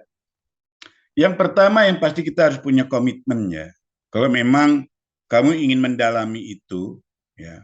Memang pelajaran-pelajaran secara formal dan bentuknya teoritis itu ya. Ya maaf ya, seperti bahasa Ibrani Yunani, paling-paling kita gunakan itu dalam konteks akademis, ya kan? Dan kalau kita melayani, mungkin hanya 20% lah yang akan kita pakai itu ya. Apalagi kalau di desa, kelihatannya sih nggak mungkin gitu ya. Kecil kemungkinannya. Karena orang-orang desa nggak membutuhkan bahasa-bahasa yang begitu-begitu gitu. Mungkin kalau di kota oke lah, karena jemaat yang kita layani juga orang-orang yang pembelajar begitu ya, itu nggak masalah. Gitu ya. Tetapi yang pasti adalah kita punya komitmen. Konsumsi itu, ya kalau kita memang sudah kita dapatkan, ya kita berusaha untuk pertahankan, itu ya. Nah, kita ke depan ini, misalnya kalian ini, sebenarnya kamu tuh mau melayani di mana? Nah, itu aja yang penting itu di situ dulu. Kalau memang kamu melayani di kota, ya dipertahankan. Kalau tidak, ya sebagai ajang pengetahuan, itu minimal kita sudah tahu itu ya. Karena masih ada hal yang lain yang jauh lebih penting untuk kita terapkan begitu. Bukan lalu kita meniadakan, tidak. Nah, sebenarnya sekarang ini kan dunia ini sudah betul-betul sempit ya. Ilmu apa saja bisa kita dapatkan melalui dunia media begitu. Ya, nggak salah lah kalian setelah selesai secara formal, ya kan pembelajaran nggak terbatas di dunia maya. Ya udahlah kita berselancar aja di dunia maya untuk mengingat kembali. Sehingga tidak akan ada habisnya gitu ya. Nah itu. Tetapi ketika ini proses ini pembelajaran ini masih baku seperti kalian di kelas begini, ya kamu harus punya komitmen belajarlah secara serius supaya nggak nilainya F. Minimal ya B lah gitu loh. Nah itu penting. Ya, untuk selanjutnya ya terserah kamu. Mau kamu terapkan atau enggak ya itu kan hak kamu. Tetapi di dalam dunia formal kan kamu harus mendapatkan nilai yang terbaik. Maka kamu harus belajar. Nah itu yang saya maksud. Jadi nanti apakah kamu mau jadi dosen? Nah dosen juga dosen apa? Kalau kamu tanya saya tentang bahasa Ibrani Yunani, jangan tanya sama saya. Karena saya tidak menguasai itu. Karena bagi saya itu bukan konsumsi saya. Itu. Bicara tentang dogma, saya tahu dogma, tetapi saya tidak akan mau membahas panjang lebar. Karena itu bukan konsumsi saya. Karena ada ada dosen yang jauh lebih mumpuni. Daripada nanti saya menjawab silang pendapat dengan dosen yang mengajar, nah, juga kurang enak, kan? Kurang elok bagi saya. Tapi kalau kamu tanya tentang dunia pendidikan, khususnya PAK, ya tanya sama saya.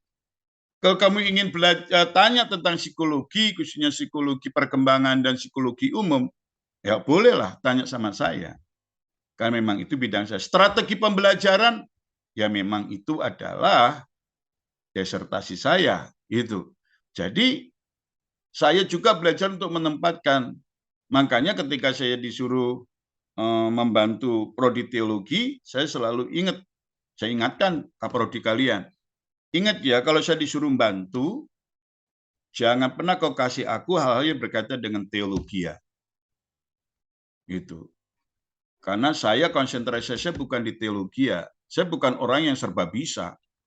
Makanya kalau ada dosen yang ngomong serba bisa, wih, itu luar biasa. Ya, itu. Kita harus belajar untuk tahu kapasitas kita dan kita tidak usah tinggi hati lah. Lebih baik rendah hati. Kalau memang nggak bisa, ya ngomong aja nggak bisa.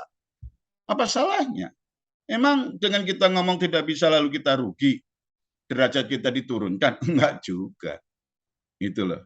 Jadi bagi saya, komitmen itu penting. Kalau memang komitmen kamu belajar mata pelajaran formal yang kelihatan memang nanti ke depannya itu memang masih dibutuhkan dalam pelayanan, ya kamu harus belajar terus dikembangkan itu. Tapi kalau memang kelihatannya itu mungkin tidak, ya sudah jadikan pengetahuan ketika untuk mengingat kembali, cari aja lah di YouTube, cari aja di Mbah Google, kan banyak sekali.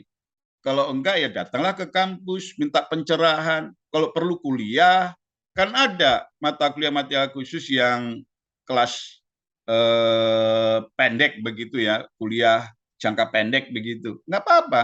Kalau kamu punya duit, saya aja begitu kok. Ikut seminar-seminar, itu.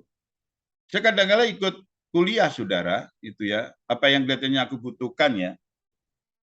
Saya seperti sekarang ini sedang mendalami pengantar perjanjian baru umum, itu mata kuliah yang paling, enggak, dulu itu mata kuliah yang jujur ya, nilainya paling kecil itu adalah pengantar perjanjian baru. Saya juga tidak tahu dosennya itu kok kasih nilai paling jelek bagi saya. Saya dapat nilai D loh, saudara. Gitu. Tapi justru sekarang itu mata kuliah itu adalah mata kuliah yang saya ampu di sekolah penginjil. Sebenarnya memang saya sebenarnya suka dengan mata kuliah itu gitu. Tapi saya nggak tahu dosennya kok kasih nilai D. Akhirnya saya perbaikan. Saya nggak mau dapat nilai D. Saya dikasih suruh menerjemahkan bahasa Inggris. Itu kalau tidak salah sekitar 350 halaman. Lalu suruh ketik.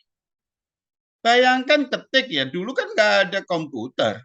Mesin ketik cetak. Waduh, mabuk saya. Dulu nggak ada itu yang namanya translate langsung begitu kan. Harus beli kamus bahasa Indonesia Inggris, Inggris Indonesia. Dan itu lumayan loh harganya. Itu. Saya punya itu. Saya bukan orang yang pintar bahasa Inggris. Tapi harus berjuang maksimal begitu ya. Tanya kepada kakak-kakak kelas gitu kan, istilah-istilah teologi kan beda dengan bahasa Inggris umum. Bahasa Inggris umum mungkin mudah diterjemahkan gitu ya. Tapi istilah-istilah teologi kan sulit.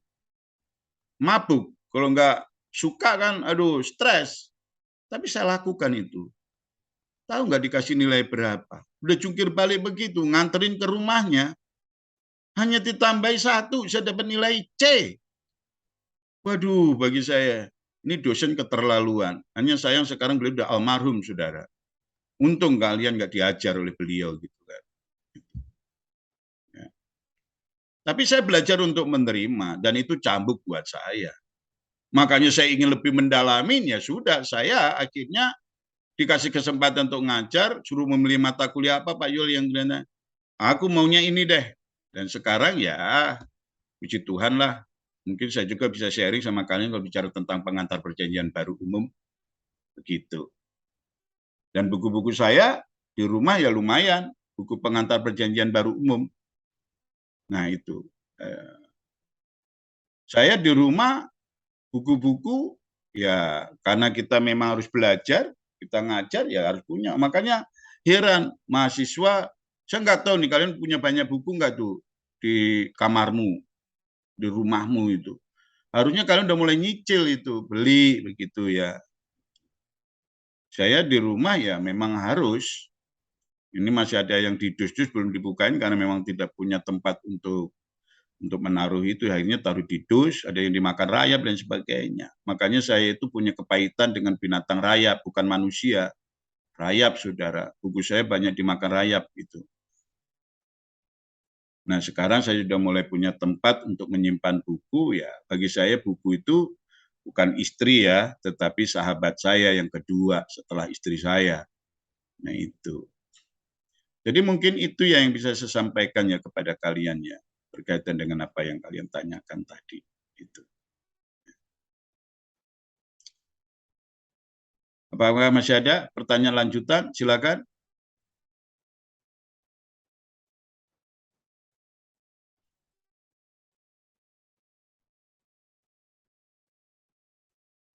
Oke, mungkin yang ada di Zoom nih, silakan.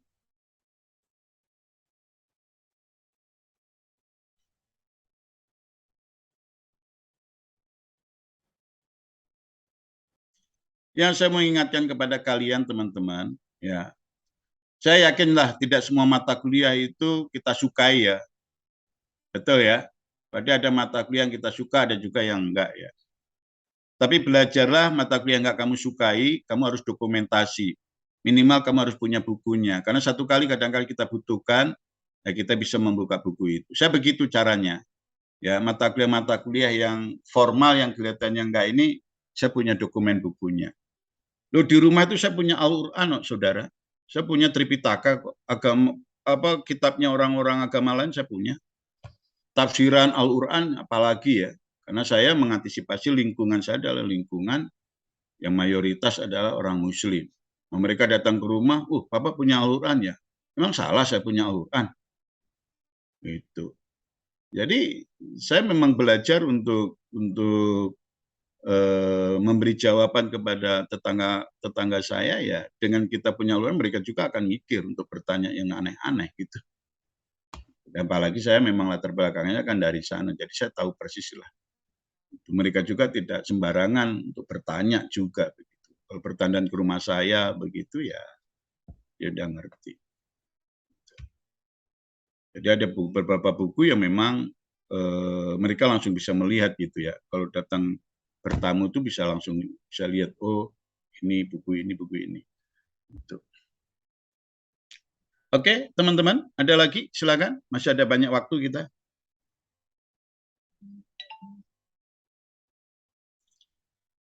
Ya, mau saya tegaskan lagi ya, belajar itu ada yang formal, ada yang informal ya. Formal itu ya seperti kalian ini, dan ini biasanya untuk menaikkan jenjang pendidikan kita secara formal. Itu biasanya ditandai kalau lulus adalah ijazah. Tapi ada pengalaman-pengalaman yang jadikan sebagai sarana belajar itu adalah non formal. Ya, jadi ada pendidikan itu ada 3 macam ya. Informal itu dalam keluarga, non formal itu dalam lingkungan masyarakat termasuk di dalamnya adalah pengalaman, dan formal itu adalah akademis seperti yang saat ini sedang kalian jalani. Ini adalah formal. Nah, belajar itu sebenarnya intinya dari yang tidak tahu menjadi tahu. Itu definisi sederhananya. Tapi sebenarnya adalah belajar itu sebuah proses perjalanan hidup seseorang. Makanya saya sependapat dengan apa yang menjadi mutu bangsa kita ya, berkaitan dengan pendidikan ya. Long life education, belajar seumur hidup, itu memang iya. Jadi kita akan berhenti belajar ketika Tuhan panggil kita. Nah itu intinya ya. Jadi selama kau hidup, yuk kita belajar. Belajar tentang apa? Kebenaran. Nah itu kebenaran yang kita dapatkan dari siapa? Sebenarnya kalau kita menggali tentang Yesus Kristus, itu sumber hikmat itu luar biasa, saudara. Itu ngomong tentang Yesus Kristus itu udah ngomong tentang belajar sebenarnya. Ya. Makanya kalian sebagai hamba-hamba Tuhan, jangan kalian membanggakan diri karena sudah masuk teologi ya. Ini baru awal ya, kalau boleh dikatakan kamu itu boleh dikatakan baru lahir gitu ya. Jadi masih bayi itu ya. Bayi pun masih bayi baru lahir itu. Jadi nggak ada yang perlu kalian banggakan. Banyak pelajaran yang memang harus kamu dapatkan. Itu. Oke, teman-teman. Silakan. Lanjut. Saya mau bertanya, Bu. Ya, silakan. Oke. Saya mau bertanya terkait dengan cara belajar, Pak. Ya. Saya dulu waktu SMA tidak bisa matematika, jadi matematika itu kelemahan saya nomor 1.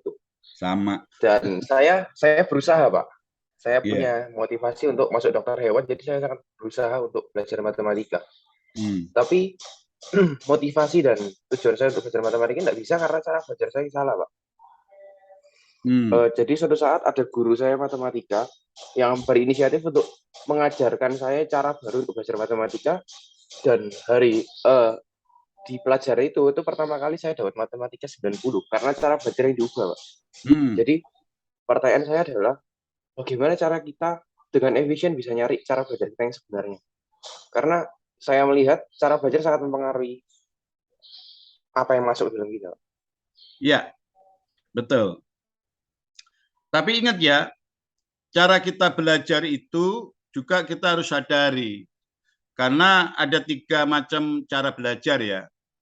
Belajar melalui pendengaran, linguistik, ada juga belajar melalui audio, ada juga belajar melalui audiovisual. Nah sekarang kamu ada di mana? Nah itu, kalau saya menyadari diri saya, kalau saya itu adalah belajar audiovisual. Jadi saya itu akan cepat menangkap kalau saya melihat dan saya mendengar dan ikut terlibat di dalamnya. Nah itu saya akan cepat. Tapi ada orang-orang yang hanya mendengar saja itu sudah menangkap. Ada orang-orang yang melihat juga sudah menangkap, tapi saya enggak. Saya sadar itu. Makanya saya selalu akan ikut terlibat di dalamnya. Supaya apa? Supaya apa yang saya pelajari itu akan tetap saya ingat.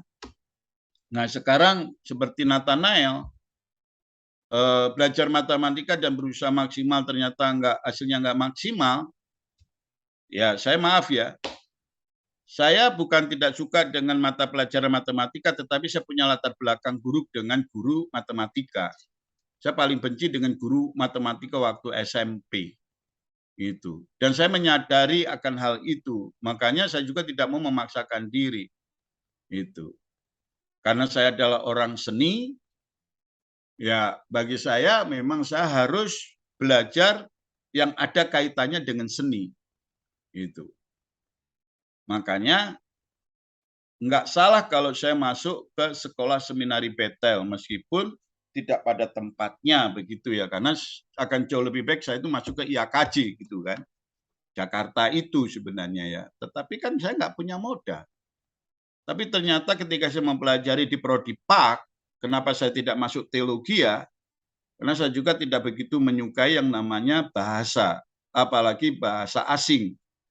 Maaf ya saudara ya, jangan ikut-ikutan saya. Saya ini adalah orang yang idealis ya. Itu. Saya lebih senang mendengar orang khotbah itu bahasa Indonesia daripada bahasa-bahasa lain. Termasuk adalah bahasa-bahasa yang saya suka adalah bahasa-bahasa daerah yang ada di Indonesia. Kenapa? Saya ini orang nasionalis, karena saya dididik oleh orang tua saya adalah menjadi pribadi yang nasionalis. Gitu. Jadi saya memang lebih suka menyuarakan bahasa Indonesia. Saya aja bahasa Indonesia aja masih belika-beliku nggak jelas. Bahasa Inggris, ya itu bagi saya adalah bahasa asing. Ya oke lah ini dunia ya. Tapi apa salahnya? Seperti kita orang Jepang, orang Korea, orang Cina, perhatikan baik-baik mereka. Kalau kamu pergi ke Korea, sedikit mereka yang bisa bahasa Inggris. Tapi kalau untuk bahasanya sendiri dia akan utamakan. Termasuk dengan wilayah-wilayah yang lain begitu ya. Indonesia aja yang kelihatannya makanya hidupnya orang-orang Indonesia ini ya semerawut lah intinya. Tapi jangan ikutin saya ya, ini prinsip ya, ini prinsip saya ini ya. Nah, kalau saya lebih senang memang belajar audio visual. Nah, sekarang Nathanael Tan belajarnya dengan cara apa yang lebih cepat menangkap. Nah, itu yang harus dikembangkan. Itu ya. Jadi sebenarnya ini juga ada kaitannya dengan talenta dan karunia. Talenta itu juga akan mempengaruhi, kita kembangkan melalui cara kita belajar. Kalau teman-teman ada yang memang belajar dari pendengaran udah bisa ya, nggak apa-apa dikembangkan di sana, dibudayakan dengan baik. Itu. Ya. Dan biasanya yang melalui pendengaran itu kecerdasannya luar biasa ya. Ada salah satu dosen kita ya, jadi saya dulu juga jadi muridnya gitu ya. Dia orang yang kesannya saudara itu nggak konsentrasi untuk mendengarkan. Jadi dia bikin ribut melulu. Kalau seminar dan sebagainya, dia pokoknya ribut deh. Sibuk dengan dirinya sendiri gitu loh ya. Itu. Kesannya itu nggak penuh perhatian begitu. Tapi tahu-tahu ketika ada pertanyaan, dia bisa bertanya loh. Dia bisa menjelaskan apa yang ditanyakan oleh si narasumber loh. Dan dia bisa menjawab loh. Nah, ada yang orang-orang yang seperti itu gitu ya. Tapi saya nggak bisa. Saya adalah orang yang harus konsentrasi benar-benar mendengarkan dan melihat. Begitu. Dan perlu yang mencatat. Begitu. Ya. Jadi kita harus menyadari ada kelebihan, ada kekurangan dalam diri kita. Dan kita harus tahu itu. Apalagi berkaitan dengan belajar. Itulah kalau dirimu sendiri aja tidak tahu cara belajar kamu yang baik, ya kamu akan gagal terus. Makanya saya mau kasih tahu, sekarang ini kamu cepat menangkapnya itu melalui cara apa? Itu yang harus dikembangkan. Saya belajar tidak bisa rame-rame rombongan begitu. Makanya kakak kelas saya dulu waktu saya masih tingkat 1, ya itu saksi rohani itu tahu persis. Jadi kalau saya tidur, jam belajar saya tidur, itu maksudnya kakak-kakak yang ada dulu Persima ya teman-teman ya, persekutuan mahasiswa, siswa dan mahasiswa itu di asrama itu. Saya itu jam 7 sudah tidur. Dan kenapa saya nggak dibangunkan, nggak seperti yang lain suruh belajar? Karena dia tahu saya belajarnya memang di dunia yang hening. Jadi saya jam 12 itu bangun, saya belajar. Makanya kalau saya pernah melihat di asrama itu ya, di seminarin ya, ini bukan buka rahasia ya, ada yang lihat orang jalan tidak ada kepalanya, totok-totok atau dibuka nggak ada orang. Ketika saya berdoa, sama-sama berdoa, tahu-tahu kok nggak ada suaranya, pintu juga nggak ada kedengaran yang membuka, bulu kuduk merinding, udah pasti ditemenin itu dengan roh-roh halus itu. Nah itu, saya sih udah biasa yang begitu-begitu, nggak asing, ya nggak kaget itu ya. Tapi ya puji Tuhan ya kalian nggak pernah menemukan itu ya sekarang ya. Dulu, waduh sering itu ya, di asrama itu. Saya 14 tahun loh tinggal di asrama itu. Jadi mungkin begitu ya Nathanael Tan ya. Yang pertama temukan cara belajar kamu, apakah kamu ini tipe orang yang belajar dengan mendengar, atau belajar dengan melihat, atau mendengar dan melihat dan melakukannya. Nah itu kamu harus tahu. Saya yakin ketika kamu sudah tahu itu akan mudah belajar dengan baik. Saya karena memang saya tipe belajar suka belajar sendiri, ya otomatis saya pergi ke kuburan, ke gober, nggak diganggu orang. Itu. Nah, jadi saya belajarnya di kuburan, kuburan yang gober tanah petamburan itu, saudara. Nah itu tempat saya belajar itu dulu, ya, baik dari PGA maupun S1. Kalau S2 sih sudah beda lagi sudah. Gitu. Nah itu Nathanael. Ya. Oke, makasih. Baik, Pak. Ya. Oke, satu lagi. Siapa yang mau bertanya? Satu lagi aja.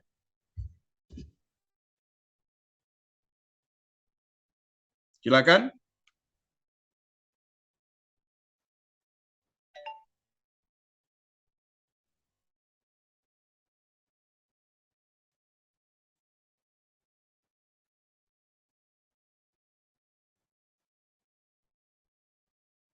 Sudah nggak ada, teman-teman?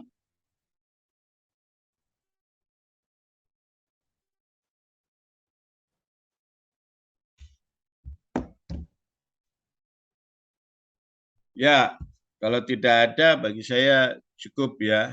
Nah, sekarang closing statement dari narasumber tadi, 3 orang maju ke depan, apa yang didapat hari ini, pengalaman apa berkaitan dengan belajar yang dibahas. Dipersilahkan. Yuk, siapa tadi 3 orang? Closing masing-masing.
Oke, silakan.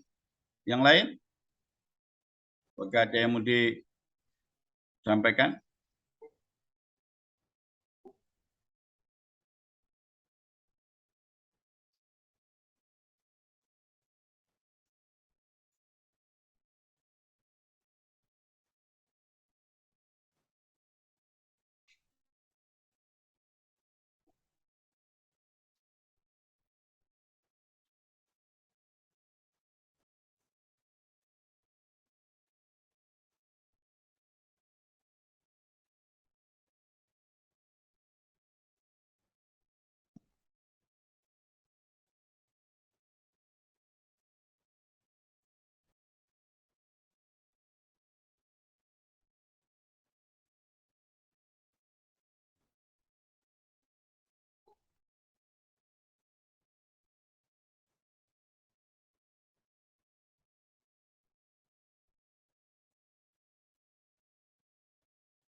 Oke, jangan diulang ya. Kita belajar semuanya memang kita sedang dalam proses belajar ya teman-teman. Kita hidup saling memperbaiki. Kita harus saling mengingatkan satu dengan yang lain. Karena saya itu berharap kalian semua ya itu menyelesaikan tepat waktu ya. Jangan seperti kakak-kakak kalian yang akhirnya menyusahkan para dosen, pembimbing dan sebagainya. Ya saya yakin pasti kenapa mereka tidak berhasil, salah satunya ya memang nggak mempersiapkan dengan baik. Ya ketika udah tingkat akhir akhirnya mengalami kebingungan, ya kebingungan itu yang akan kadang-kala membuat kita itu akhirnya tidak fokus juga, karena nggak tahu apa yang kita lakukan, apa yang kita perbuat, apa yang mau kita tulis, ya mengalami stagnan. Tapi percayalah, ini kalian kan masih banyak pembelajaran dasar ya. Kalau dasar kamu sudah kuat, perjalanan kamu ke depan juga akan semakin mulus. Itu aja. Oke, silahkan duduk. Yuk, oke. Teman-teman, perlu kalian harus tahu adalah berjaga-jaga itu penting. Ya, jadi bukan hanya kebenaran firman Tuhan aja, tetapi dalam hal ini saya akan sistemnya acak ya. Jadi ya suka-suka saya itu. Saya nggak mau berurutan karena itu akhirnya nanti yang lain tidak berjaga-jaga. Gitu. Kalau dengan begini kan kalian bisa berjaga-jaga dan jangan kau pikir Bapak cuek, masa bodoh, nggak akan mengingat ya. Gitu. Daya ingat saya masih kuat, itu ya. Apalagi hanya mengingat kalian-kalian yang sering kita ketemu, itu ya. Jadi saya berharap kalian belajar serius itu aja. Baik, kita akan akhiri pertemuan kita. Mari kita semuanya tundukkan kepala. Bapak Gembala kami yang baik, dalam nama Tuhan Yesus Kristus kami datang kepada Tuhan, mengucap syukur segala apa yang kami pelajari pada hari ini, khususnya pada mata kuliah psikologi umum, biarlah kami menjadi pembelajar-pembelajar seturut dengan apa yang Tuhan maui. Kami sadar, kami tahu kami adalah hamba-hambamu, biarlah kiranya Tuhan bentuk, jadikan kami sebagai seorang murid yang dengar-dengaran akan kebenaran firman-Mu. Apa yang Kau berikan kepada kami, biarlah itu menjadi sebuah pembelajaran yang indah dan bekal untuk kami melayani Tuhan ke depan lebih mantap lagi. Kami menyerahkan saudara-saudara kami ke dalam tangan-Mu, bila esok pagi mereka mempersiapkan diri untuk melayani Tuhan baik pada hari Sabtu maupun Minggu. Tuhan tambahkan hikmat-Mu, roh-Mu, dan kiranya Roh Kudus sendiri yang akan membimbing perjalanan hidup mereka.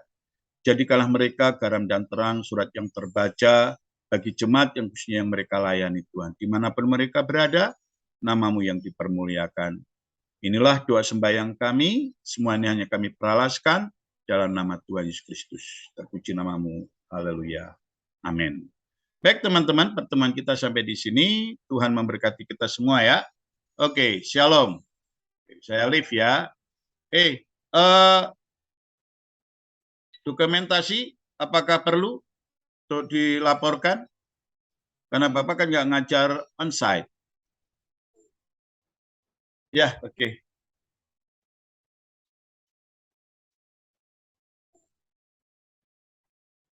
Oke, makasih ya. Tetap semangat, Tuhan berkati. Shalom. Yo.